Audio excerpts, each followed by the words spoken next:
Unchained family. This is Faith Unchained, where we teach you how to break the chains that bind you. And before we begin, I ask that you please show us some support and love by hitting that subscribe button.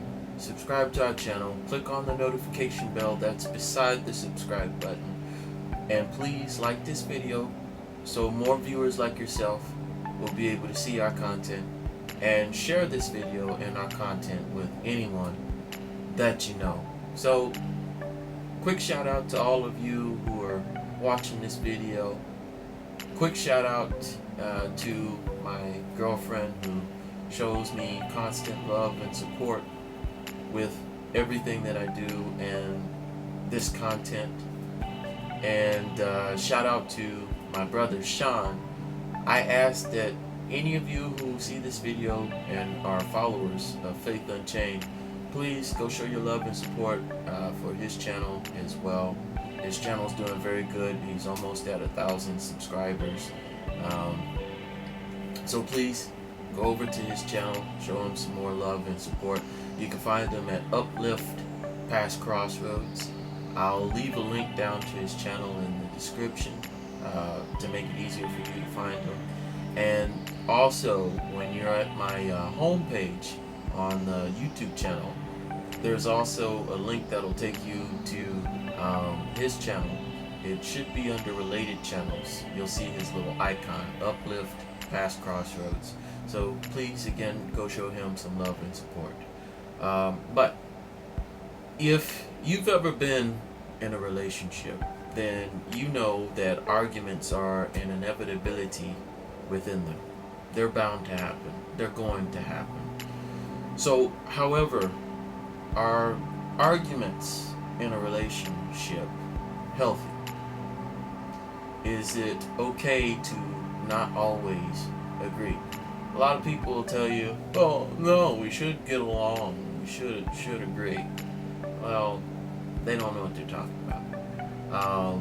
Too often, we approach things with rose-colored lenses, and what that means is you only see and hear things the way that you want to perceive them,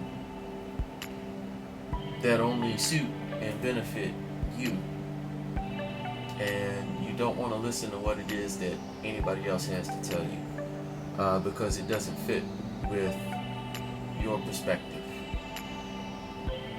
So today, we're going to ask the question, we're going to answer the question, is arguing good for a relationship? And we're going to address why it could potentially be good.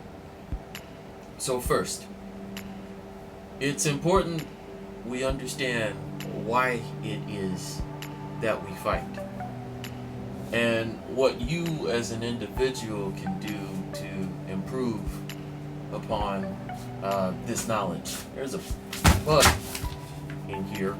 Sorry. It was attacking me.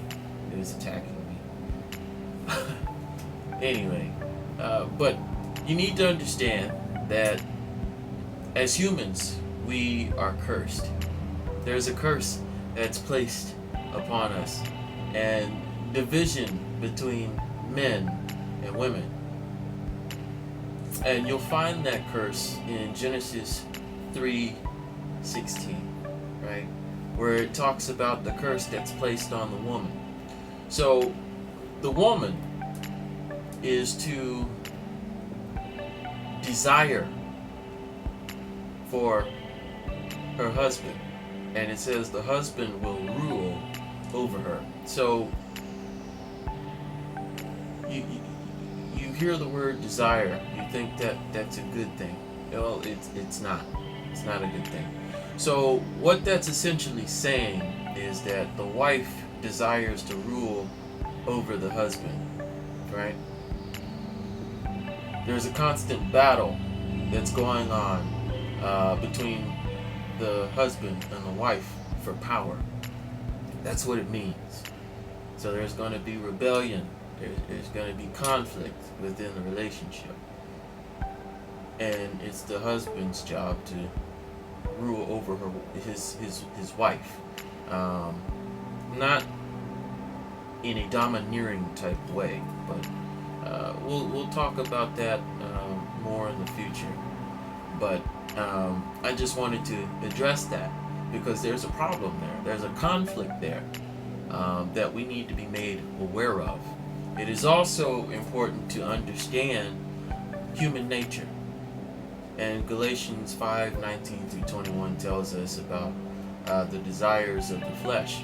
So, the thing about human nature is we're sinful, we're selfish, we're prideful, and we're arrogant. And these are just a few of the things that verse names. There's a ton more, but again, we're not going to get too much into that. I just wanted to point that out so you see that.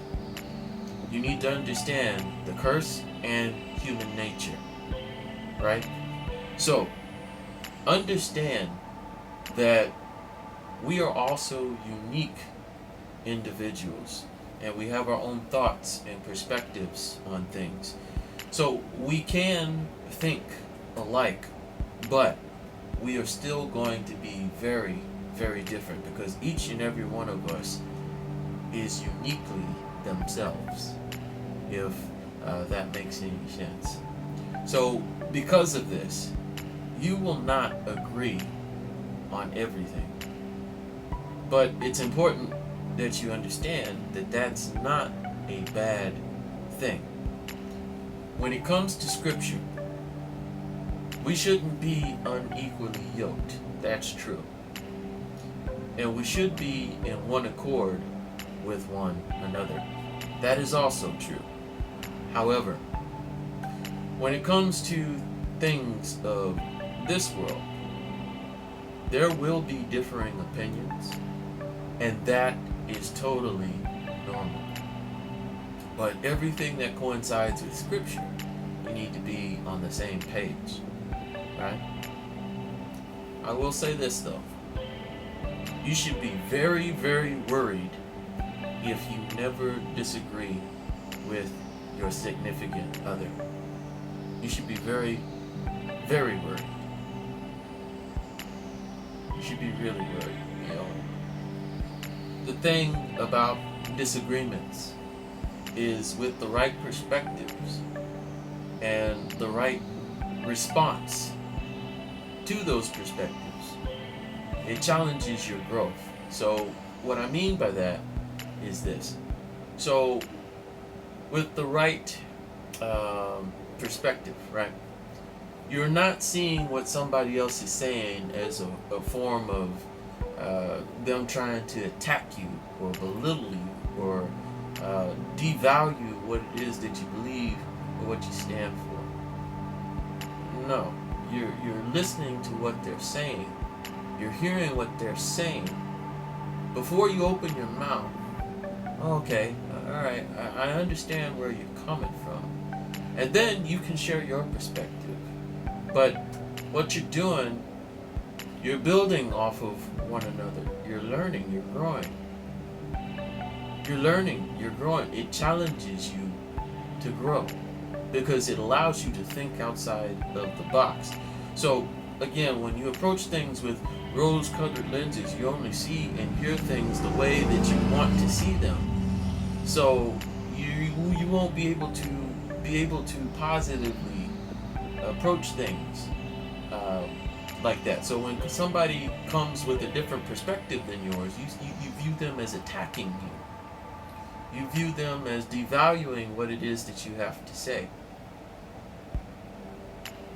And it doesn't always end well. So because of that, you'll never be able to grow when you approach things with rose-colored lenses. So differing opinions, again, challenges you to think outside of the box. And it allows you to use that knowledge to improve upon yourself with the right response. See, the thing is, if you never disagree with one another, you're not learning.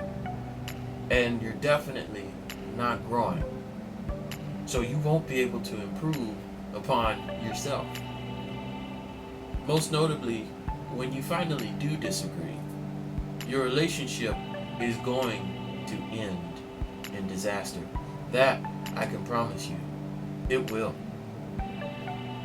Because both of you have been used to getting what it is that you wanted, right? You've never been told no, right? And when you finally don't get what you want, you're not going to be able to handle that. And you're going to think that there's something wrong with your relationship when there's really nothing wrong with it at all. There's really nothing wrong with it at all. See, the thing is, you're used to being treated like a prince or a princess, always getting what you want, and never being told no. And when you finally are, you don't feel like a prince or princess anymore, and you want out. You think that everything should be perfect. Well, I hate to bust your bubble. We live in a reality where everything's not perfect. So keep that in mind. So guys, that's it for today's video. That's all I got. Like this video if you like what you saw, and please leave your thoughts down in the comments below. And really quick question for you guys. So do you believe arguments are good for relationships, or do you believe it's bad for relationships? Let me know your thoughts down below. And please, I ask that you, again, show us some love and support by subscribing to our channel and click on that notification bell, because it'll give you updates to anytime I upload any videos. And like this video, because each like helps us to get seen by more viewers like yourself. And please share this video and our content with anyone that you know. Guys, this is Faith Unchained, where we teach you how to break the chains that bind you. Until next time, take care.